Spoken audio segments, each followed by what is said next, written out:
the mistreatment of the people. Let me interrupt because my time is limited, unfortunately.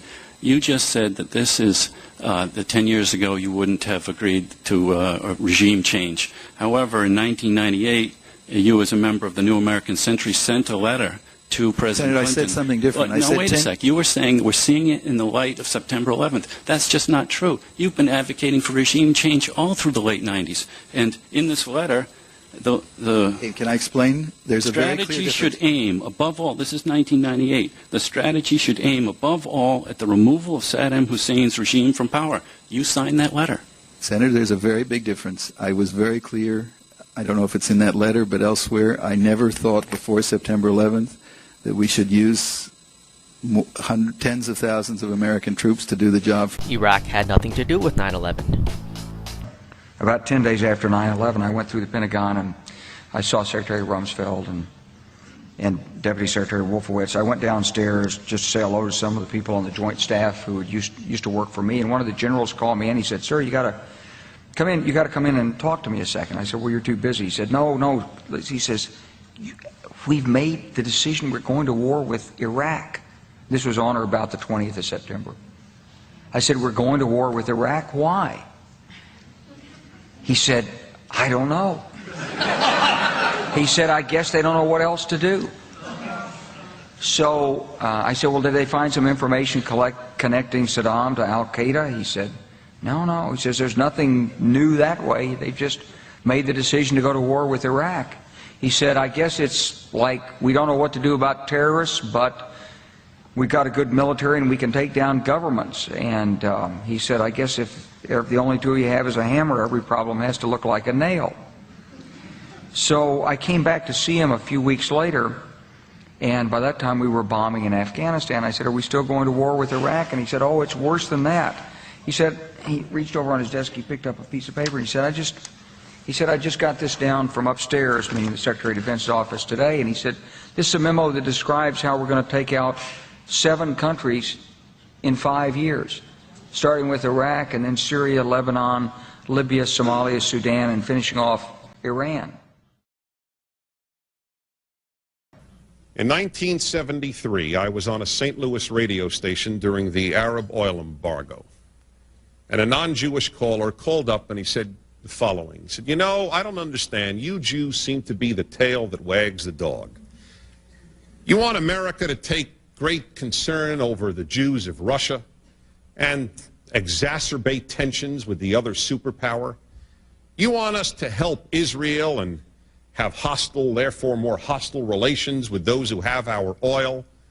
What gives with you Jews? Are you the tail that wags the dog?" It took the World Trade Center bombing to take Hamas seriously in America. It's too bad. Maybe had we taken it seriously sooner, a few families would have had their fathers and brothers and sons in New York.